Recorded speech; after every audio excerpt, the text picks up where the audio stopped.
is absolutely just beyond your wildest dreams to think that you could come here and race a motorcycle. The Isle of Man TT is like a religion. It's the oldest motorcycle race in the world. You can stand on the footpath and you could literally reach out and touch the riders going past at close to 200 miles an hour.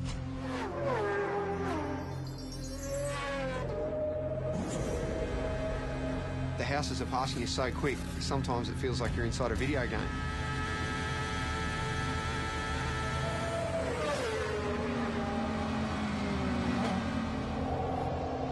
It's frightening.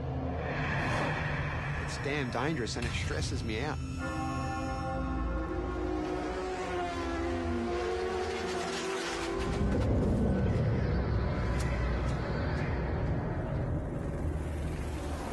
Unless I'm very much mistaken, Mark, this is the greatest motorsport event in the world.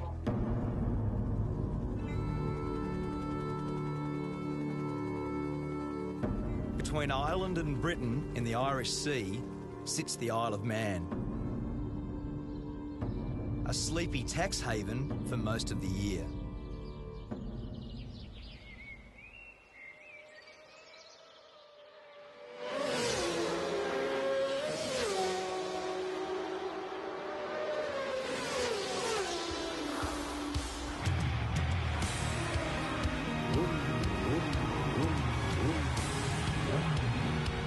I've come here to witness the most dangerous road race on Earth. It's about 200 kilometres an hour, straight at the front here, absolute lunacy. I want to find out what drives these riders to test themselves and their machines in a brutal event called the TT, the Tourist Trophy. There's a lot to get right and a lot that can go wrong, so it is part sprint race, part endurance race, and it's a time trial, so it's so unique. Peter Brock used to say that great racetracks have got consequences. The Isle of Man TT is the ultimate road course. It's the fastest, wildest and most dangerous racetrack I've ever seen. And for the riders that compete here, there is absolutely no room for error.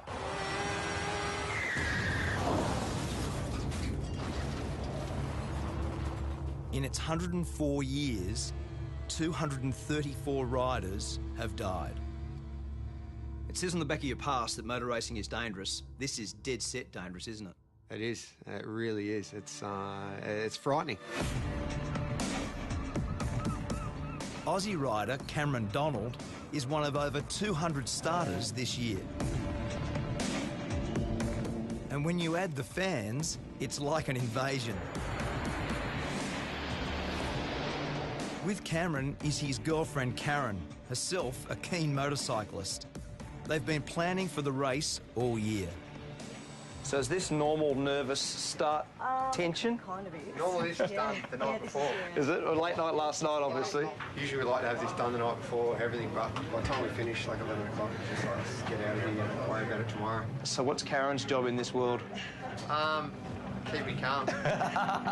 We were born without time, nameless in the young. Cameron grew up in Warrandyte in Victoria. It was his dad, Ken, who introduced him to the thrill of the two-wheeler. Lots of bike photos, not many other ones. No, we had consumed a fair bit of time, didn't it? It did. It took up a lot of time. From a young age, Cameron began winning and winning. I remember Mum actually saying to me, you know, you can't, when you're going to buy or build a house, you can't live in a motorbike. I remember saying to her, yeah, Mum, you can't race a house. So I think then she just pretty much gave up. The TT is held over a fortnight. 1 week for practice, 1 week for racing, 7 races in all. And in between, the public can go flat out, no speed limit on the Island Road course. Everyone that races here knows the dangers and they accept them and they do their best to ride accordingly. But I think it's sad in this world that we're all so wrapped in cotton wool these days, and there's so few opportunities to do anything dangerous. For Cameron, a plumber when he's not racing, there's no event bigger than this. Riders set off at 10-second intervals. It's all about the fastest lap of the island, and that's what makes it so pure and so dangerous. You sit on the start line, you're looking down that first hill, and because it's not a mass start, you're sitting there getting waved off one at a time. The pressure on you, everyone's looking at you, and it's a rush I've never had out of any other race.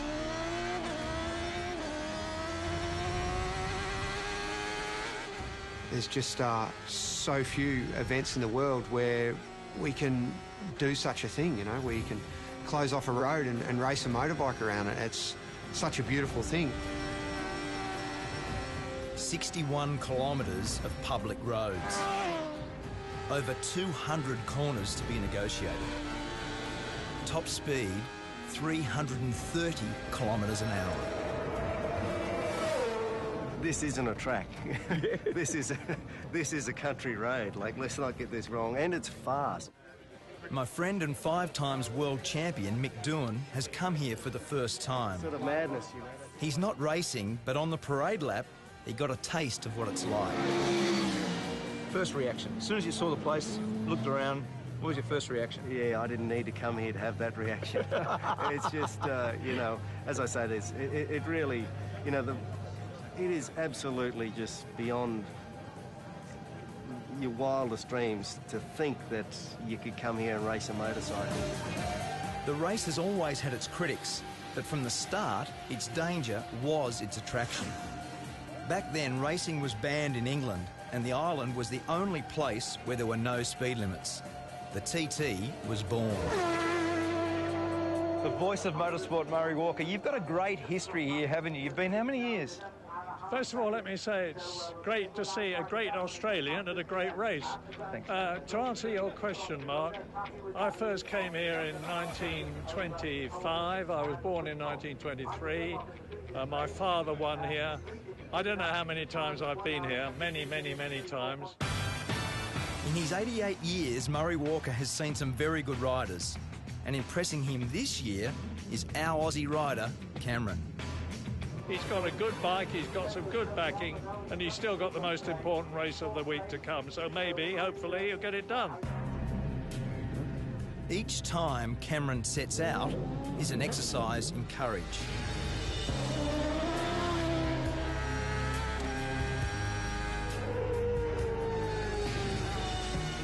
Each lap is an anxious one for Karen, who gets radio updates on his progress. I see the worry in her face before I head out for a race, and sometimes I feel a little bit guilty for putting people close to me through that stress.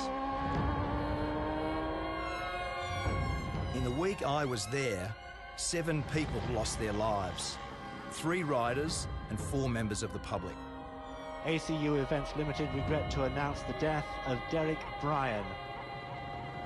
I've lost a couple of friends in my years racing at the Isle of Man, and I do think of them in the corners that they've fallen in, and where Dobbsy crashed is one of the most intense corners on the track.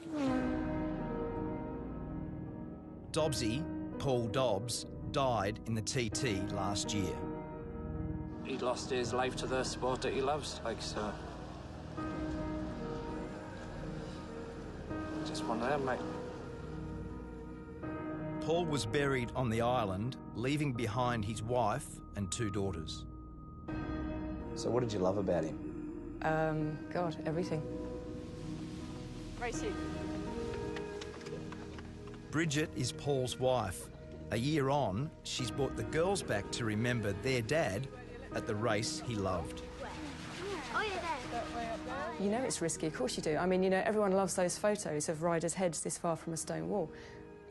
Obviously, the reason you love those photos is you think, oh my God, it's so close, That's, it's other people have said that you only really know that you're alive when you're almost not. Some are just plain lucky to survive. Like Connor Cummins. I can actually see, know, where it's all gone wrong. I've disappeared over the side, and the way I look at it, that's where, you know, the injuries started to happen, and it's sort of, it does get to you a little bit. We'll just get on with life. The world ain't gonna stop for me. Has your opinion of the TT changed based on what's happened? No? No. Do you think it should be banned?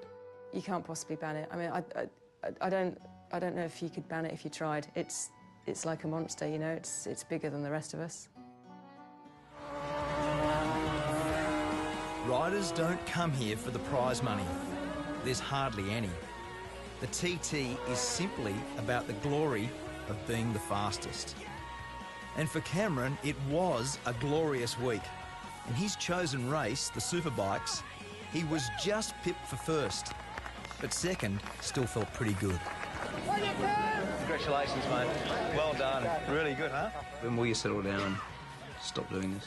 I don't see it too far away. I never saw racing the Isle of Man as a long-term prospect because, look, it is so dangerous, and I do see it as a numbers game. If you keep coming back, sooner or later, I see it's going to catch you out.